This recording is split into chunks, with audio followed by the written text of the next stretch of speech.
मंत्रण इसी मदरसे में कराते थे, ये आरोप आप पर क्या कहेंगे? भाई, जिसको जबरदस्ती मुसलमान बनाया हो या धर्म परिवर्तन कराया, कोई मीडिया के सामने आया? कोई सबूत आया? कोई सबूत है? धर्म अगर कोई बदलेगा अपना तो अपनी मर्जी से बदलेगा। इस्लाम 1400 साल पहले दुनिया में आया। एक शख्स थे मोहम्मद, उन्होंने इस्लाम की तबलीग की, प्रचार प्रसार किया, लोगों को खूबियां लगी कि वाकई इस्लाम एक ऐसा मजहब है कि इंसानियत का मजहब है। आज दुनिया में दूसरे नंबर की कम्युनिटी है, 2 अरब से ज्यादा मुसलमान हैं। एक आदमी ये साबित कर दे कि मेरी गर्दन पर तलवार रखकर या मुझे पैसों को लालच देकर मुसलमान किया हो। मेरे असलाफ और बुजुर्ग भी हिंदू थे, इसी देश के रहने वाले थे। मेरे असलाफ और बुजुर्गों ने इस्लाम की खूबियां देखी, ख्वाजा मोइनुद्दीन चिश्ती की खूबियां देखी, मोहम्मद रसूलुल्लाह की खूबियां देखी, साहबा की खूबियां देखी। वरना लोग कहाँ जिंदगी गुजार रहे थे इस्लाम से पहले? बच्चियों को जिंदा दबा देना, सती प्रथा, ये क्या था? ये इस्लाम के आने के बाद खत्म हुआ। एक सवाल और जो एटीएस ने कहा है कि इस मदरसे के जरिए बड़ा पैसा आता था बाहर गल्फ कंट्री से, इवन पाकिस्तान से कनेक्शन, ये सब सारी चीजें सामने आई। भैया, मुसलमानों पर ज़कात फर्ज है। 5 रुकन हैं इस्लाम के, ईमान, नमाज, हज, ज़कात, रोज़े, ये इस्लाम की बुनियाद हैं। इनमें एक है ज़कात। जिस तरह गवर्नमेंट टैक्स लगाती है, GST, income tax, sale tax, इसी तरह इस्लाम ने अपने अनुयायियों के लिए, इस्लाम वालों के लिए, इस्लाम का पालन करने वालों पर 2.5% का टैक्स लगाया है। वो चाहे इराक का रहने वाला हो, ईरान का रहने वाला हो, वो मुझे भी दे सकता है गरीब हो। अब उस पैसे को आप हवाला समझ ले या उस ब्लैक मनी समझ ले, ये तो गवर्नमेंट की समझ है, ये पुलिस समझेगी। ये तो मुसलमानों ने मुसलमानों के उत्थान के लिए दिया है, मुसलमानों की तालीम के लिए दिया है। वो मौलाना कलीम को दे दो या दारूम को दे दो, किसी को दे दो। मौलाना अच्छा काम कर रहे थे, बच्चों की तालीम का इंतजाम कर रहे थे, तो मौलाना को दे दिया। मौलाना ने सारा रुपया बिल्डिंगों में बच्चों की तालीम में लगाया है, गरीब बच्चियों की शादियों में लगाया है। एक आदमी ये बता दे कि ब्लैक मनी का 1 रुपया मौलाना कलीम सिद्दीकी की जेब में आया हो। मौलाना कलीम पर जितना पैसा आता है सब मुसलमानों की और गरीब बच्चों की परवरिश पर लगाते हैं, उनकी तालीम पर लगाते हैं।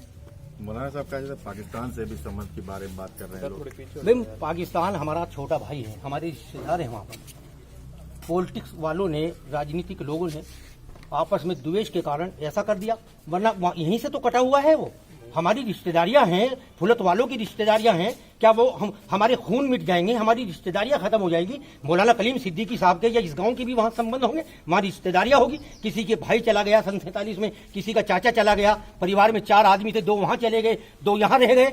हमको हिंदुस्तान से प्रेम था, हम हिंदुस्तान में रह गए। उन्होंने मिस्टर जीना का हाथ पकड़ा, वो पाकिस्तान चले गए। लेकिन अगर वो मिस्टर जीना के साथ गए हैं, क्या गांधी वालों का उनसे संबंध और रिश्ता खत्म हो जाएगा?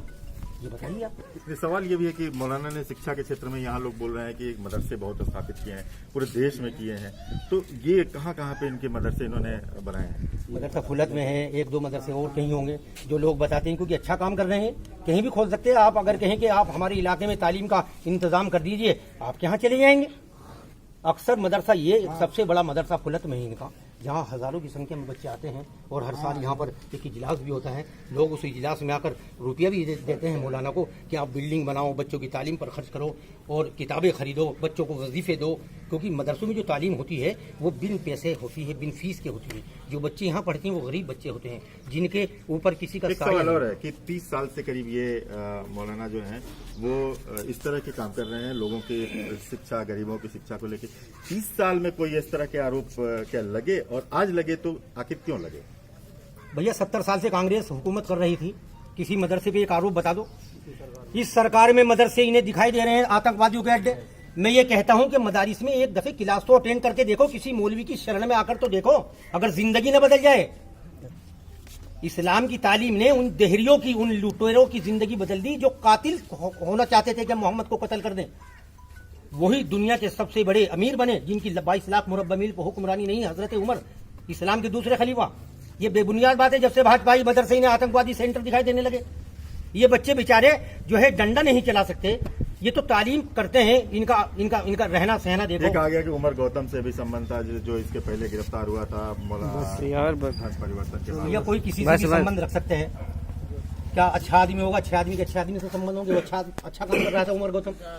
ये संविधान ने हक दिया है अपने धर्म का प्रचार करने का। ये बीजेपी का देखने का नजरिया गलत है। नहीं, हमें संविधान ने हक दिया है ना। हम रुके क्यों थे यहाँ पर? गांधी के साथ हम क्यों गए थे कि हमें यहाँ पूरी जो है आजादी मिलेगी, अपने इस्लाम के लिए हमें पूरी आजादी मिलेगी, इस्लाम को फैलाने के लिए आजादी मिलेगी। हाँ, एक आदमी आकर बता दो पूरे हिंदुस्तान में किसी भी सूबे का कि मुझको जबरदस्ती मुसलमान किया गया है, मुझको पैसों को लालच दिया गया है, मुझको और लालच दिया गया है कि आप मुसलमान हो जाओ। इस्लाम अगर कोई कबूल करेगा सब कुछ छोड़ कर आएगा, क्योंकि उसके घर वाले तो खुद निकाल देंगे तो मुसलमान हो गया। अगर ये इस्लाम अच्छा मजहब ना होता तो दुनिया की बड़ी बड़ी नामचीन हस्ती टाइसन जैसे को देखो मुसलमान हुआ है। तो ये साफ तौर पे जितने लोग यहाँ दिखाई दे रहे हैं, इन लोगों में काफी नाराजगी इस बात को लेकर के है कि जो शख्स इतने दिनों से यहाँ पे बच्चों की शिक्षा को लेकर काम कर रहा था, आखिर एक दिन में इस तरह के आरोप कैसे लग जाते हैं। और यही सवाल सबके जहन में है और सब यही मानते हैं कि जो किया गया है वो राजनीति के तहत किया गया है, इसके पीछे राजनीतिक साजिश है। वीडियो जर्नलिस्ट उज्जवल भारद्वाज के साथ अखिलेश राय, रिपब्लिक।